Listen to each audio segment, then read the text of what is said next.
बिस्मिल्लाहिर्रहमानिर्रहीम। सज्जनों ते मित्रों, पंजाबी तहरीक अपने मोसम को हमेशा याद रखती।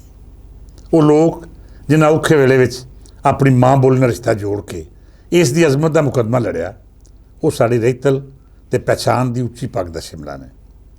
वो धरती के पुत्र जिहड़े अपनी माँ बोली नाल मुखलस है, उन्हें कारोबार का जरिया नहीं बनाया, बल्कि अपनी कुल आजादी इस मिशन के लावे ला के गुजार छड्डी कि पंजाबी या पंज दरियावां की धरती के खिलाफ होने वाली शासन असीं खत्म करना है। जदों दूजी आलमी पंजाबी सांझ कानफ्रेंस का मुख मुहांदरा तरतीब दिता जा रहा सी, तो उदों साडे लई सब तो वध आर उन्हां लोकां दा सी जिहड़े पंजाबी बोली दे वकील रहे, जिन्हां कारण अज असीं पंजाबी बोली की तहरीक नूं उस मुकाम उत्ते ले जाण 'च कामयाब हो गए कि सरकारां सने अफसरशाही भी ये तस्लीम करन ते मजबूर है कि इस धरती की बोली नूं मुकाम दिते बगैर गुजारा नहीं होना। ये लम्मी कहानी है जिहदे किरदार जुल्म भी बर्दाश्त करते रहे तो अपना नुकसान करके भी अपनी अनख नूं हमेशा हमेशा नहीं जित के उन्हां लोकां 'च शुमार हो गए जिहड़े अज साडी तारीख का रोशन बाब ने। दूजी आलमी पंजाबी सांझ कानफ्रेंस के जिहड़े उचेचे सैशन सन, उन्हां विच जिथे पोरस, दुल्ला भट्टी, राय अहमद खान खरल ते भगत सिंह जिहा सूरमे ज़ेरे बस आए, उत्थे ही करम के मैदान में वड्डा योगदान पाने वालों का जिक्र खैर भी बड़ी तफसील नाल किया गया। इन्हां महान हस्तियों विचों बड़े मानयोग किस्मत मुबारक भट्ट होरी ते खालिद हथाल जी भी शामिल सन, जिन्होंने उस वेले पंजाबी बोर्ड का मुकदमा लड़िया जदों इस जबान नूं मुल्क दुश्मन नाल जोड़िया जा रहा सी।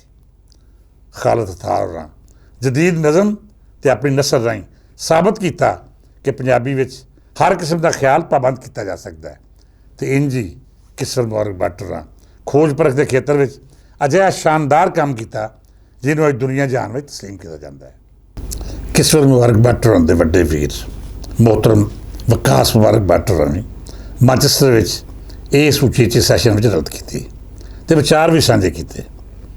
किस्मत मुबारक भट्ट होरां बारे जे मैं चंद सतरां विच पूरी शख्सियत का जायजा लवां तो वो आखांगा कि उन्होंने मुगालते दूर किए जिहड़े उस वेले अजिही सच्चाई बन गए सन जिन्होंने झुटलाया ना जाता या फिर दलीलों राही लोगों को सच्ची अगाही ना दी जाती, तो शायद अज साडी नवीं नस्ल उन्हां हनेरियां विच टामक टूइयां मार रही होंदी जिहड़े जहालत दे हनेरे पंजाबी दुश्मनां ने अफसरशाही ते अलीट क्लास रल के पंजाबी बोली के कतल लई आम कीते सन।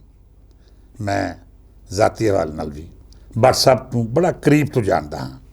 उन्हां जदों भी मुलाकात हुंदी कुछ ना कुछ सीखण नूं लभदा, खास तौर पर उनकी आजादी के अखीरी पल भी पंजाबी बोली की सेवा करदे गुजरे।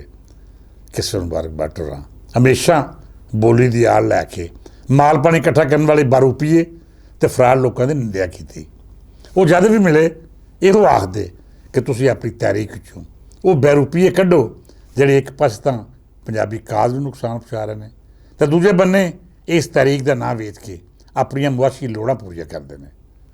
किस्मत मुबारक भट्ट ठीक फरमाते सन, असी वेले सिर अजिहे बैरूपीए बेनकाब करके पंजाबी लहर नूं इन्हां तो पाक कर लेंदे तो शायद साडा पिंडा सौखा हो जाता, पर फिर भी हाले वेला साडे हत्थ 'च है। नवीं पीढ़ी की सोच उत्थों शुरू होंदी है जिथों साडीआं सोचां अखीर होंदियां ने। मैं अपनी नवीं पीढ़ी नूं गुजारिश करांगा कि तुसीं पंजाबी तहरीक का नाम लैण वाले हर बंदे नूं खलूस ते ईमानदारी की तरक्की तोलो। सब तो पहलां ये वेखो कि उसका रोज़गार की है, पैसा कितों कमा रहा है, तो पंजाबी तहरीक नाल जुड़न का मकसद की है। जेकर उसका रोज़गार ही ये तहरीक या माँ बोली का नाम लैके लोगों तो माल पानी इकट्ठा करना है, फिर याद रखना वो पंजाबी काज का सब तो बड़ा दुश्मन है। वो कोलों बचो, वो किसी गेड़े में ना आओ, क्यों जे इन्हां लोगों ने पंजाबी बोली तो रईतल नाल दुश्मनी करके ये बुनियादां में साजिशां भरियां ने। जिहड़ा बंदा अपनी माँ बोली नूं कारोबार का जरिया बना लवे उस तो वड्डा बेगैरत कौन हो सकता। किस्मत मुबारक भट्ट होरी अजिहा बेलौस ते अजीम इंसान सन जिन्हां दे पंजाबी बोली उत्ते बेशुमार एहसानात ने। खोज परख के हवाले नाल मैं समझदा हाँ कि भट्ट साहब जिहा लोग साडा कीमती सरमाया भी ने ते अजिहा मोहसन भी जिन्हां तो बगैर शायद पंजाबी बोली अज उस मुकाम उत्ते ना पहुँच सकती जिथों निसाब ते सरकार की बोली बन जाना हुण दूर की गल नहीं। मैनचेस्टर कानफ्रेंस विच किस्मत मुबारक भट्ट होरां दा सैशन गवाही सी कि असीं अपने मोसटां नूं याद रखते हाँ। ਉਹਨਾਂ ਦੀ ਆਪਣੀ ਮਾਂ ਬੋਲੀ ਦੀ ਸੇਵਾ ਸਾਡੇ ਲਈ ਬੜੀ ਮਾਣਯੋਗ ਹੈ। ਸੱਜਣ ਪਿਆਰਿਓ, ਖਾਲਿਦ ਹੁਸੈਨ ਥਾਲ ਹੋਰੀ ਸਾਡੀ ਤਾਰੀਖ ਦਾ ਉਹ ਅਜ਼ੀਮ ਕਿਰਦਾਰ ਨੇ ਜਿਨ੍ਹਾਂ ਦੀਆਂ ਤਖਲੀਕਾਤ ਸਾਬਤ ਕਰਦੀਆਂ ਨੇ ਕਿ ਪੰਜਾਬੀ ਬੋਲੀ ਨੇ ਅਜਿਹੇ ਲੋਕ ਪੈਦਾ ਕੀਤੇ ਜਿਨ੍ਹਾਂ ਨੇ ਆਪਣੇ ਹੁਨਰ ਅਤੇ ਫਨ ਦਾ ਲੋਹਾ ਪੂਰੀ ਦੁਨੀਆ ਤੋਂ ਬਣਵਾਇਆ। ਖਾਲਿਦ ਥਾਲ ਹੋਰਾਂ ਨੇ ਪੰਜਾਬੀ ਨਸਰ ਵੀ ਬੜੇ ਸ਼ਾਨਦਾਰ ਲਹਿਜੇ ਲਿਖੀ। ਖਾਸ ਤੌਰ 'ਤੇ ਉਹਨਾਂ ਦੇ ਮਜ਼ਮੂਨਾਂ ਉੱਤੇ ਝਾਤ ਪਾਈਏ ਤਾਂ ਇਹ ਗੱਲ ਸਾਹਮਣੇ ਆਉਂਦੀ ਹੈ ਕਿ ਵਸੀਹ ਮੁਤਾਲਿਆ ਕਰਨ ਵਾਲਾ ਜਦ ਆਪਣੀ ਮਾਂ ਬੋਲੀ 'ਚ ਲਿਖਦਾ ਹੈ ਤਾਂ ਫਿਰ ਅਜਿਹੀਆਂ ਲਿਖਤਾਂ ਸਾਹਮਣੇ ਆਉਂਦੀਆਂ ਨੇ ਜਿਹੜੀਆਂ ਬੋਲੀ ਨੂੰ ਨਵੀਂ ਬੁਲੰਦੀ ਦੀ ਰਾਹ ਵਿਖਾਉਂਦੀਆਂ ਨੇ। ਖਾਲਿਦ ਥਾਲ ਹੋਰਾਂ ਦਾ ਜੀ ਨਸਰ ਦੇ ਨਾਲ ਨਾਲ ਨਜ਼ਮ ਉਸ ਪੱਧਰ ਉੱਤੇ ਉਭਾਰੀ ਦਿੰਦੀ ਹੈ ਜਿੱਥੇ ਅਸੀਂ ਦੁਨੀਆ ਦੇ ਅਜ਼ੀਮ ਤਰੀਨ ਅਦਬ ਨੂੰ ਪਰਖ ਸਕਦੇ ਹਾਂ। ਖਾਲਿਦ ਥਾਲ ਹੋਰਾਂ ਉਸ ਵੇਲੇ ਜਦੀਦ ਨਜ਼ਮ ਆਖੀ ਜਦੋਂ ਇਸ ਖਿੱਤੇ ਦੀਆਂ ਦੂਜੀਆਂ ਬੋਲੀਆਂ ਵਿੱਚ ਵੀ ਇਹਨਾਂ ਮੌਜ਼ੂਆਤ ਨੂੰ ਇੰਝ ਬਿਆਨ ਨਹੀਂ ਸੀ ਕੀਤਾ ਜਾਂਦਾ ਜਿਵੇਂ ਖਾਲਿਦ ਹੁਸੈਨ ਥਾਲ ਹੋਰਾਂ ਇਹਨਾਂ ਨੂੰ ਪਾਬੰਦ ਕੀਤਾ।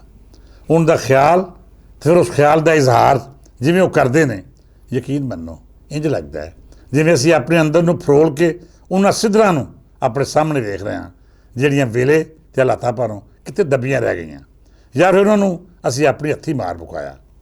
ਖਾਲਿਦ ਹੁਸੈਨ ਥਾਲ ਹੋਰਾਂ ਦੇ ਵੀਰ ਨਈਮ ਤਾਰਿਕ ਥਾਲ ਹਮੇਸ਼ਾ ਤੋਂ ਪੰਜਾਬੀ ਬੋਲੀ ਲਈ ਮੁਤਾਰਕ ਵਾਲੀ ਦਿੰਦੇ ਨੇ। ਮੈਂ ਉਹਨਾਂ ਨੂੰ ਬਹੁਤ ਮਾਣ ਦਿੰਦਾ ਵਾਂ ਕਿਉਂਕਿ ਉਹਨਾਂ ਨੇ ਇੱਕ ਅਜਿਹਾ ਲੈਜੈਂਡ ਦਾ ਕੰਮ ਅਗਾਂਹ ਵਧਾਉਣ ਦਾ ਮਿਸ਼ਨ ਸ਼ੁਰੂ ਕਰ ਰੱਖਿਆ ਹੈ ਜਿਹਦੇ 5 ਦਰਿਆਵਾਂ ਦੀ ਧਰਤੀ ਉੱਤੇ ਬੇਸ਼ੁਮਾਰ ਅਹਿਸਾਨਾਤ ਨੇ। ਖਾਲਿਦ ਹੁਸੈਨ ਥਾਲ ਦੇ ਉਚੇਚੇ ਸੈਸ਼ਨ ਵਿੱਚ ਜ਼ਾਹਿਦ ਹਸਨ ਨੇ ਬਹੁਤ ਸੋਹਣੀ ਗੁਫ਼ਤਗੂ ਕੀਤੀ। ਉਂਝ ਵੀ ਜ਼ਾਹਿਦ ਹਸਨ ਨੇ ਪਰਖ ਪਰਚੋਲ ਦੇ ਹਵਾਲੇ ਨਾਲ ਖਾਲਿਦ ਹੁਸੈਨ ਥਾਲ ਹੋਰਾਂ ਦੀ ਸ਼ਾਇਰੀ ਉੱਤੇ ਬੜਾ ਉੱਚ ਪੱਧਰੀ ਕੰਮ ਕੀਤਾ ਹੋਇਆ ਹੈ। ਮੈਂ ਸਮਝਦਾ ਹਾਂ ਕਿ ਖਾਲਿਦ ਹੁਸੈਨ ਥਾਲ ਦਾ ਇਹ ਸੈਸ਼ਨ ਬੜਾ ਹੀ ਯਾਦਗਾਰ ਸਾਬਤ ਹੋਇਆ। ਖਾਸ ਤੌਰ 'ਤੇ ਲੰਦਨ ਵਸਦੇ ਮਿੱਤਰ ਪਿਆਰਿਆਂ ਨੇ ਇਹਦੀ ਬਹੁਤ ਸਰਾਹਨਾ ਕੀਤੀ। ਸੱਜਣੋ ਅਤੇ ਮਿੱਤਰੋ, ਕਿਸਵਰ ਮੁਬਾਰਕ ਭੱਟ ਹੋਰੀ ਅਤੇ ਖਾਲਿਦ ਹੁਸੈਨ ਥਾਲ ਸਾਡੇ ਲਈ ਬੜੇ ਮਾਣਯੋਗ ਨੇ। ਮੈਂ ਨਵੀਂ ਪੀੜ੍ਹੀ ਨੂੰ ਆਖਾਂਗਾ ਕਿ ਇਹਨਾਂ ਦੋਵਾਂ ਮਹਾਨ ਹਸਤੀਆਂ ਦਾ ਅਦਬੀ ਕੰਮ ਅਤੇ ਖੋਜ ਪਰਖ ਦੇ ਖੇਤਰ ਵਿੱਚ ਜੋ ਸਰਮਾਇਆ ਇਕੱਠਾ ਕੀਤਾ ਉਹ ਤੋਂ ਜ਼ਰੂਰ ਫਾਇਦਾ ਚੁੱਕੋ। ਇਹਦੇ ਨਾਲ ਨਾਲ ਮੈਂ ਪੰਜਾਬ ਸਰਕਾਰ ਨੂੰ ਵੀ ਆਖਾਂਗਾ ਕਿ ਕਿਸਵਰ ਮੁਬਾਰਕ ਭੱਟ ਅਤੇ ਖਾਲਿਦ ਹੁਸੈਨ ਥਾਲ ਬਾਰੇ ਨਿਸਾਬ ਵਿੱਚ ਅਜਿਹੇ ਮਜ਼ਮੂਨ ਸ਼ਾਮਲ ਕੀਤੇ ਜਾਣ ਜਿਹੜੇ ਸਹੀ ਮਾਇਨੇ ਵਿੱਚ ਇਹਨਾਂ ਦੀ ਅਦਬ ਅਤੇ ਪੰਜਾਬ ਸੇਵਾ ਦਾ ਅਹਾਤਾ ਕਰਨ, ਕਿਉਂ ਜੇ ਇਹ ਉਹ ਹਕੀਕੀ ਹੀਰੋਜ਼ ਨੇ ਜਿਹਨੂੰ ਯਾਦ ਰੱਖਣਾ ਸਾਡਾ ਸਭ ਦਾ ਫਰਜ਼ ਹੈ। ਮਿੱਤਰ ਪਿਆਰਿਓ, UK ਯਾਤਰਾ ਬਾਰੇ ਅਸੀਂ ਬਹੁਤ ਸਾਰੀਆਂ ਗੱਲਾਂ ਸਾਂਝੀਆਂ ਕੀਤੀਆਂ ਨੇ। ਇਸ ਬਾਰੇ ਮਜ਼ੀਦ ਵਿਚਾਰ ਵਟਾਂਦਰਾ ਵੀ ਕਰਾਂਗੇ, ਪਰ ਇਸ ਵਿਚਕਾਰ ਪੰਜਾਬੀ ਬੋਲੀ, ਰਹਿਤਲ ਅਤੇ ਮੁਲਕੀ ਹਾਲਾਤਾਂ ਬਾਰੇ ਅਸੀਂ ਵਿਚਾਰ ਸਾਂਝੇ ਨਹੀਂ ਕਰ ਸਕੇ। ਬਹੁਤ ਸਾਰੇ ਫਰਜ਼ ਅਜਿਹੇ ਨੇ ਜਿਹੜੇ ਨਿਭਾਉਣੇ ਵੀ ਬਹੁਤ ਜ਼ਰੂਰੀ ਨੇ। ਕੱਲ੍ਹ ਤੋਂ ਅਸੀਂ ਕੋਸ਼ਿਸ਼ ਕਰਾਂਗੇ ਕਿ ਆਪਣੇ ਤਹਿਰੀਕੀ ਫਰਜ਼ ਵੱਲ ਵਾਪਸ ਪਰਤੀਏ। ਬੋਲੀ ਦੇ ਨਫਾਜ਼ ਤੋਂ ਲੈ ਕੇ ਸੂਬੇ ਦੀ ਤਕਸੀਮ ਦੇ ਹਵਾਲੇ ਨਾਲ ਜਿਹੜੀਆਂ ਸਾਜ਼ਿਸ਼ਾਂ ਹੋ ਰਹੀਆਂ ਨੇ ਉਹਨਾਂ ਉੱਤੇ ਮੁਸਲਸਲ ਝਾਤ ਪਾਈਏ ਤਾਂ ਜੋ ਉਸ ਤਬਕੇ ਨੂੰ ਕੰਨ ਹੋ ਜਾਣ ਜਿਹੜਾ ਮੁਸਲਸਲ ਸਾਡੀ ਧਰਤੀ ਦੇ ਖਿਲਾਫ ਸਾਜ਼ਿਸ਼ਾਂ ਦੇ ਜਾਲ ਬੁਣ ਰਿਹਾ ਹੈ। ਅੱਜ ਲਈ ਇਹ ਨਹੀਂ, ਇਸ ਦੁਆ ਨਾਲ ਇਜਾਜ਼ਤ ਦਿਓ ਕਿ ਰੱਬ ਸੱਚਾ ਦੇਸ਼ ਪੰਜਾਬ ਨੂੰ ਹਮੇਸ਼ਾ ਵਸਦਾ ਰੱਖੇ, ਇਹਦੇ ਮੋਸ਼ਨਾਂ ਨੂੰ ਬਸ਼ਤਾਂ ਵਿੱਚ ਸੋਹਣੀ ਥਾਂ ਦੇਵੇ ਅਤੇ ਇਹਨਾਂ ਦੇ ਵਾਰਸਾਂ ਨੂੰ ਹੱਸਦਾ ਵਸਦਾ ਰੱਖੇ। ਹੁਣ ਇਜਾਜ਼ਤ ਦਿਓ, ਕੱਲ੍ਹ ਫਿਰ ਮੁਲਾਕਾਤ ਹੋਵੇਗੀ ਅਤੇ ਮਜ਼ੀਦ ਵਿਚਾਰ ਸਾਂਝੇ ਕਰਾਂਗੇ। ਰੱਬ ਰਾਖਾ।